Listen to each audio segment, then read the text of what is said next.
Hello മക്കളെ, എല്ലാവർക്കും silent ലേണിംഗിലേക്ക് സ്വാഗതം. അപ്പോൾ നമ്മളുടെ അടിസ്ഥാന പാഠാവലിയിലെ മൂന്നാമത്തെ പാഠഭാഗമാണ് വിത്ത് എന്ന മഹാത്ഭുതം എന്ന പാഠഭാഗം. അപ്പോൾ ഓൾറെഡി നമുക്ക് പരീക്ഷയുടെ ഡേറ്റ് ഒക്കെ വന്നു. നിങ്ങൾ കണ്ടോ? ഡേറ്റ് വന്നത് കണ്ടോ? ഓക്കെ. അപ്പോൾ മലയാളം ഫസ്റ്റും സെക്കൻഡും പരീക്ഷകളുണ്ട്.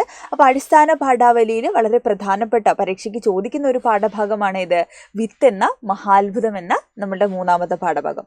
ഇതൊരു ആത്മകഥയാണ് കേട്ടോ. അപ്പോൾ എന്താ ആത്മകഥ എന്നറിയാമോ നിങ്ങൾക്ക്? നമുക്ക് പറയാം കേട്ടോ, ടീച്ചർ പറഞ്ഞുതരാം. അപ്പോൾ ആദ്യം എന്താ പാഠത്തിൻ്റെ പേരെന്താണ്? വിത്ത് എന്ന മഹാത്ഭുതം എന്നാണ് അല്ലേ. അപ്പോൾ വിത്തുകളെ കുറിച്ചാണ് പറയുന്നത് അല്ലേ. ഞാനും നിങ്ങളും നമ്മളൊക്കെ ജീവിക്കുന്നതിൻ്റെ കാരണം എന്താണ്?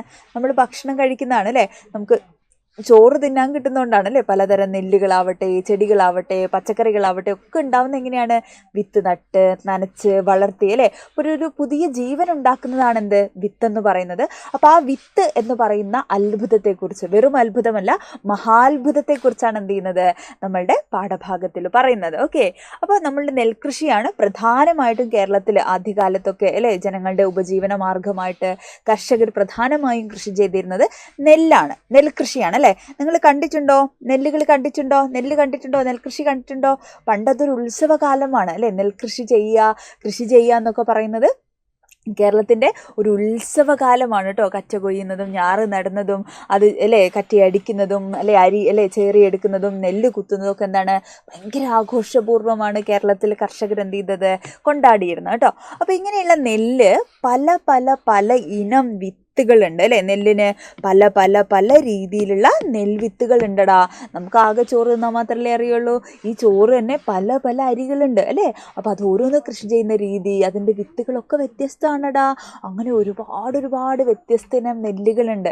നിങ്ങൾക്ക് ഏതെങ്കിലും നെല്ലിൻ്റെ പേരറിയാമോ? ഏതെങ്കിലും നെൽവിത്തിൻ്റെ പേരറിയാമോ മക്കൾക്ക്? ആരെങ്കിലും കേട്ടിട്ടുണ്ടോ? ആർക്കെങ്കിലും അറിയോ? നെൽവിത്തുകളുടെ പേരറിയോ? ആരെങ്കിലും കേട്ടിട്ടുണ്ടോ? ഉണ്ടെങ്കിൽ നിങ്ങൾ കമൻറ്റ് ചെയ്യണേ കേട്ടോ. ടീച്ചർക്ക് തന്നെ കാണാതൊന്നും അറിയില്ല, കുറച്ചൊക്കെ ടീച്ചർക്ക് അറിയുള്ളൂ. അപ്പോൾ ഇതൊന്നും അല്ല, ഈ എഴുതിയതൊന്നുമല്ല, ഒരുപാടുണ്ട് കേട്ടോ. ചെന്നെല്ല്, പൊൻകിളിവാലി, നാളികൻ, കുഞ്ഞിക്കഴമ, മുണ്ടകൻ, കവുങ്ങിൻ പൂത്താട, കോയിവാലൻ, എണ്ണക്കഴമ്പൻ, ചിറ്റേനി, ജീരകശാല, നാരകൻ, തഴുവൻ, പാൽക്കഴമ, തൃച്ചണ്ടൻ, നവരപ്പുഞ്ച, ഉണ്ണിക്കുറുവ, വിരിപ്പ്, ഗന്ധകശാല, അങ്ങനെ ഒരുപാട് വിത്തിനങ്ങൾ അല്ലേ. പല പല പേരുകളിൽ എന്താണ് നമ്മളുടെയൊക്കെ നാട്ടിലുണ്ടായിരുന്നു. ചിലപ്പോൾ മുത്തശ്ശനോ മുത്തശ്ശിയോ ഉപ്പയോ ഉമ്മയോ അച്ഛനോ അമ്മയോ എല്ലാവർക്കും ചിലപ്പോൾ എന്താണ് അറിയാമായിരിക്കണം ഒരു പക്ഷേ കേട്ടോ. നിങ്ങൾ ചോദിച്ചു നോക്കുക, ഇങ്ങനെയുള്ള നെല്ല് വിത്തിനങ്ങളൊക്കെ ഉണ്ടായിരുന്നു, നിങ്ങൾക്കറിയാമോ? നിങ്ങൾ കൃഷി ചെയ്തിട്ടുണ്ടോ എന്നൊക്കെ ചോദിച്ചു നോക്കണം. ചിലപ്പോൾ എന്താണ് അവർക്കൊക്കെ പഴയ ആളുകൾക്ക് എന്ത് ചെയ്യാൻ പറ്റും? അറിയാൻ സാധ്യതയുണ്ടാവും. ഓക്കെ. അപ്പോൾ ഇങ്ങനെ കൃഷി എന്ന് പറയുന്നത് കേരളത്തിൻ്റെ എന്താണ് വളരെ പ്രധാനപ്പെട്ട അല്ലേ ജീവിത രീതിയാണ്. നമ്മളുടെ കാർഷിക ജീവിതമാണ് കേരളത്തിലുള്ള ആളുകളുടെ ജീവിതം എന്ന് പറയുന്നത് അല്ലേ, ഒരു കാലം വരെ. ഇപ്പം ഇന്ന് പക്ഷേ നമ്മൾ എന്ത് ചെയ്യുന്നു? മറ്റ് സംസ്ഥാനങ്ങളിലൊക്കെ പോയിട്ട് എന്ത് ചെയ്യാണ്? നമുക്ക് കുറച്ച് അരി തരുമോ, അല്ലെങ്കിൽ കുറച്ച് പച്ചക്കറി തരുമോ? പൂക്കളാണെങ്കിൽ പോലും നമ്മൾ ഓണാവുന്ന സമയത്തൊക്കെ പൂക്കൾക്കൊക്കെ വേണ്ടിയിട്ട് നമ്മൾ എന്ത് ചെയ്യണം? മറ്റുള്ള സംസ്ഥാനക്കാരെ നമ്മളിങ്ങനെ തൊഴുതു നിൽക്കണം അല്ലേ. അവർ കഴിഞ്ഞാൽ മാത്രമേ എന്ത് ചെയ്യുള്ളൂ? നമുക്ക് പൂക്കൾ വരെ കിട്ടുള്ളൂ. അപ്പോൾ ഇന്ന് നമ്മളുടെ ജീവിതം കാർഷിക ജീവിതത്തിൽ നിന്നും എന്താണ് ഒരുപാട് മാറിയാണ് നമ്മൾ ജീവിക്കുന്നത്. അപ്പോൾ പണ്ട് കാലത്ത് അങ്ങനെ ആയിരുന്നില്ല അല്ലേ. നിറയെ പച്ചപ്പും അല്ലെ, എല്ലായിടത്തും കൃഷിയും, പ്രധാനമായും നെൽകൃഷിയാണ്. നെല്ലൊന്നും ഇല്ലാത്ത വീട് പണ്ട് കേരളത്തിൽ ഉണ്ടായിരുന്നില്ല അല്ലേ. ഈ നെല്ല് കുത്തി ഉണക്കി അല്ലേ അത് പൊടിച്ചിട്ടൊക്കെയാണ് എന്ത് ചെയ്യുന്നത്? കുത്തിയെടുത്തിട്ടാണ് നമ്മൾ പണ്ട് ഭക്ഷണമൊക്കെ കഴിച്ചിരുന്നത്. അപ്പോൾ ഇങ്ങനെ പലതരത്തിലുള്ള നെൽവിത്തുകൾ കേരളത്തിൽ ഉണ്ടായിരുന്നു കേട്ടോ. ആ നെൽവിത്തുകളെക്കുറിച്ചും ഏതേത് കാലത്ത് ഏതേത് കൃഷി ചെയ്യണം, എന്ത് കൃഷി ചെയ്യണം, എങ്ങനെ ചെയ്യണം, ഏത് വിത്താണ് ഉപയോഗിക്കേണ്ടത്, വിത്തിനെ സെലക്ട് ചെയ്യുന്നത് എങ്ങനെയാണ് എന്ന് തുടങ്ങി വിത്തുകളെക്കുറിച്ചുള്ള അല്ലെ ഒരു പഠനമാണ് ഓക്കെ എന്തെന്ന് പറയുന്നത് നമ്മുടെ പാഠഭാഗം എന്ന് പറയുന്നത് കേട്ടോ. അപ്പോൾ ചെറുവയൽ രാമൻ എന്ന് പറയുന്ന ആരാണ് അദ്ദേഹം?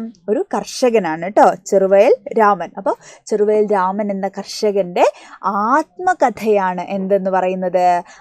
ആത്മകഥയാണ് നമ്മുടെ പാഠഭാഗം. എന്താണ് ആത്മകഥ എന്ന് പറഞ്ഞു കഴിഞ്ഞാൽ? ഒരു വ്യക്തി എന്ത് ചെയ്യാണ്?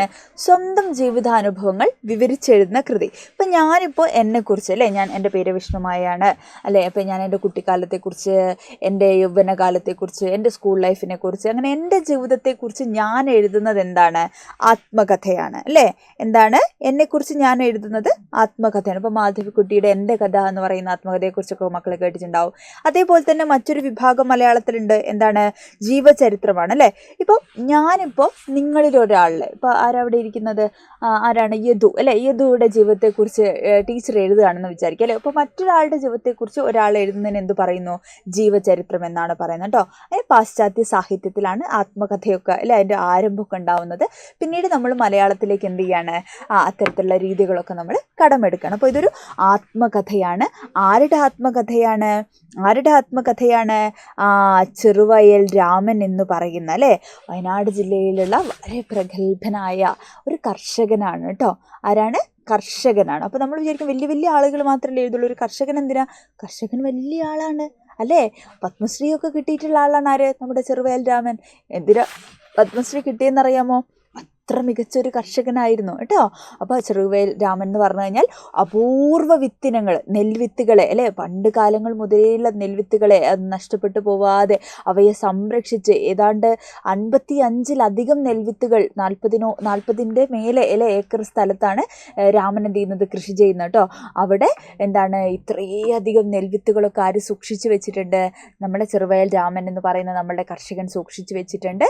ഓക്കെ, അപ്പോൾ വിത്തുകളുടെ അല്ലേ അപൂർവ വിത്തുകളുടെ സംരക്ഷകനായിട്ടാണ് ചെറുവയൽ രാമൻ അറിയപ്പെടുന്നത്. ഇപ്പോൾ നമ്മളുടെ അഗ്രികൾച്ചർ, ബോട്ടണിയോ സയൻസിൻ്റെയോ അങ്ങനെ പരമ്പരാഗത ശാസ്ത്രങ്ങളിൽ യാതൊരു അറിവുമില്ല, അങ്ങനെ വലിയ വിദ്യാഭ്യാസം നേടിയ ഒരു സയൻറ്റിസ്റ്റോ അല്ലെങ്കിൽ സയൻസ് ബേസ്ഡ് ആയിട്ടുള്ള വിദ്യാഭ്യാസം ഒന്നും കിട്ടിയിട്ടില്ല. ഓക്കെ, മറിച്ച് തൻ്റെ പ്രകൃതിയെ അറിഞ്ഞ് പ്രകൃതിയിൽ നിന്നുള്ള കാര്യങ്ങൾ അനുഭവിച്ചറിഞ്ഞ് അല്ലേ പഠിച്ച് വന്നിട്ടുള്ള ആളാണ് ആര്, നമ്മളുടെ ചെറുവയൽ രാമൻ എന്ന് പറയുന്നത്. അപ്പോൾ അദ്ദേഹം അങ്ങനെ പഠിച്ച കാര്യങ്ങളാണ് അദ്ദേഹത്തിൻ്റെ ആത്മകഥയിൽ എഴുതിയിട്ടുള്ളത് കേട്ടോ. അപ്പോൾ അങ്ങനെ പലതരം വിത്തുകൾ, അതൊക്കെ എങ്ങനെയാണ് നടേണ്ടത്, ഏത് രീതിയിലാണ് അവയെ സംരക്ഷിക്കേണ്ടത്, ഈ കാര്യങ്ങളൊക്കെയാണ് നമ്മളുടെ 3ാമത്തെ പാഠഭാഗത്തിൽ നമുക്ക് പഠിക്കാനുള്ളത്. അപ്പോൾ കൃഷിയുമായി ബന്ധപ്പെട്ട ഒരുപാട് ചോദ്യങ്ങളൊക്കെ നമുക്ക് ഈ പാഠത്തിൽ പഠിക്കാനുണ്ട്.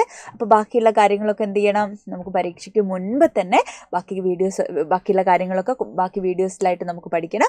അപ്പോൾ നിങ്ങൾക്ക് മനസ്സിലായെങ്കിൽ എന്ത് ചെയ്യണം, മക്കൾ കമൻറ്റൊക്കെ ചെയ്യണം കേട്ടോ. നിങ്ങൾക്ക് മനസ്സിലായോ ഇല്ലയോ എന്നൊക്കെ ഉള്ളത് മക്കൾ എന്ത് ചെയ്യണം, തീർച്ചയായും കമൻറ്റ് ചെയ്യണം. അപ്പോൾ ഇത് വളരെ ഇമ്പോർട്ടൻ്റ് ആയിട്ടുള്ളൊരു പാഠമാണ്. വ്യത്യസ്ത ഇനം വിത്തുകളെ കുറിച്ചാണ് എന്ത് ചെയ്യുന്നത്, ചെറുവയൽ രാമൻ വിത്തെന്ന മഹാത്ഭുതം എന്ന് പറയുന്ന കൃതിയിൽ പറയുന്നത്. അപ്പോൾ ഇനിയൊരു വീഡിയോയിൽ എന്ത് ചെയ്യാടാ, നമുക്ക് വീണ്ടും കാണാം. ബൈ.